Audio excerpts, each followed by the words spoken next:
कुछ भी नहीं देखा जाता, ये सूंघा जाता है। एक हल्का रक्त का निशान ठंडी हवा में चलता है।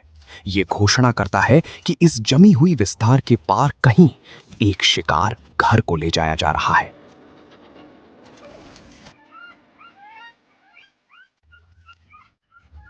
प्रतीक्षा करने वालों के लिए यह जीवन का वादा है, दूसरों के लिए बर्फ के पीछे छिपा हुआ यह है अनुसरण करने लायक एक संकेत।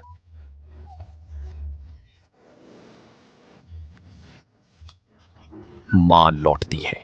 खतरे से पहले शावकों के लिए खुशियां आती हैं। यह है जीविता की सरल भाषा। लेकिन आर्कटिक में जीवन कभी बिना ध्यान दिए नहीं आता।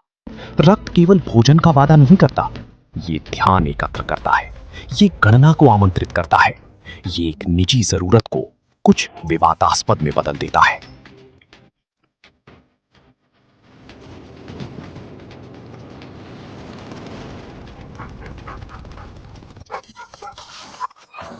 गणना खत्म।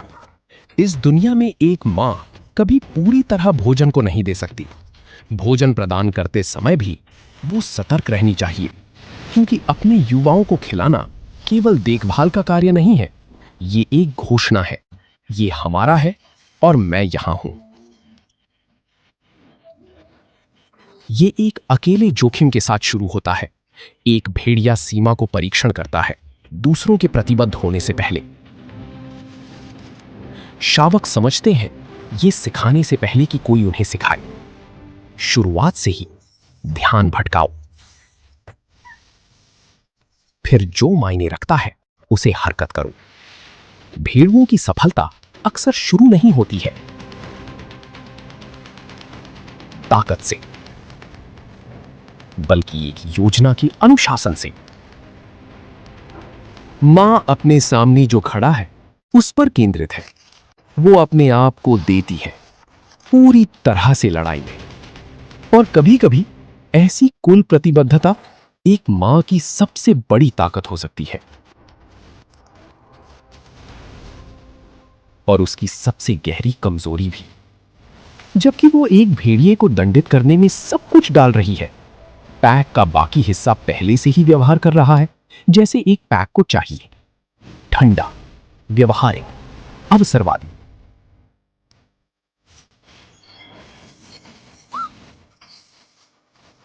वे समझते हैं कि एक भेड़िया इस पल के लिए बलिदान किया जा सकता है अगर बाकी को इससे कुछ मिले।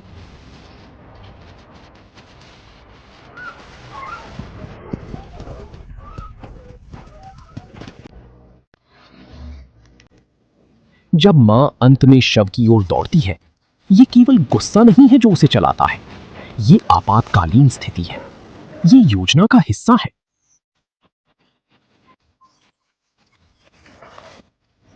बिल केवल एक जगह नहीं है जहां शावक छिप सकते हैं, बल्कि एक जगह है जहां से भी खींची जा सकती हैं। और एक बार शावक उनके जबड़ों में हो, हिचकिचाहट गायब हो जाती है, गति रणनीति बन जाती है, दूरी। उस पल में शव अपना अर्थ खो देता है। हर कदम के साथ ध्रुवीय भालू जमीन हासिल करती है। उसकी शुद्ध शक्ति धीरे धीरे दूरी को बंद कर रही है। शावक अपने जबड़ों में, भागने वाली भेड़िया धीमी पड़ने लगती है। ये एक चीज की ओर झुकी हुई है, अकेले अपने युवाओं को सुरक्षा में वापस ले जाने का, जबकि खतरा अभी भी पकड़ को नहीं छोड़ रहा है। सांस की अनुपस्थिति में पैक अवसर को लाभ में बदल देता है, क्योंकि जंगल में सबसे प्रभावी रणनीति अक्सर वो है जो सुरक्षा को एक जगह पर मजबूर करती है, केवल ये दावा करने के लिए कि क्या बाकी है दूसरी जगह पर उजागर है।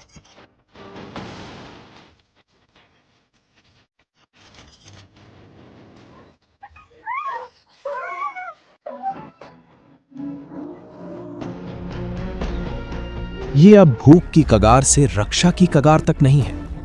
क्या लिया जाता है यहां एक शरीर से अधिक है। ये है अंतिम भ्रम कि ये अकेले शावकों की रक्षा कर सकता है। जब तक वो समझती है कि उसकी अनुपस्थिति ने क्या कीमत चुकाई है, कुछ उसमें बदल चुका है। वो पूर्ववत नहीं कर सकती जो लिया गया है, पर वो पाठ को दोहराए जाने से इनकार कर सकती है। वो पहले से ही एक शावक खो चुकी है, तो ये पल अब पीछे की ओर लड़ाई के बारे में नहीं है, ये दूसरे को खोने से इनकार करने के बारे में है।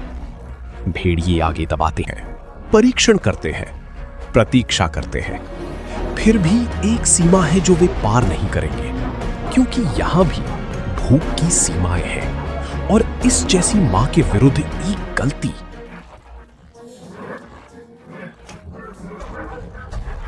वो हो सकती है। वो भुगत चुकी है, बस इतना काफी है। अब जो बचा है वो पुरानी कर्तव्य है। जंगल में जो अब उनके सामने खड़ा है वो अब थकान नहीं है, अब नुकसान नहीं है, पर कुछ और तीव्र है। एक मां जिसके पास कुछ बचा है।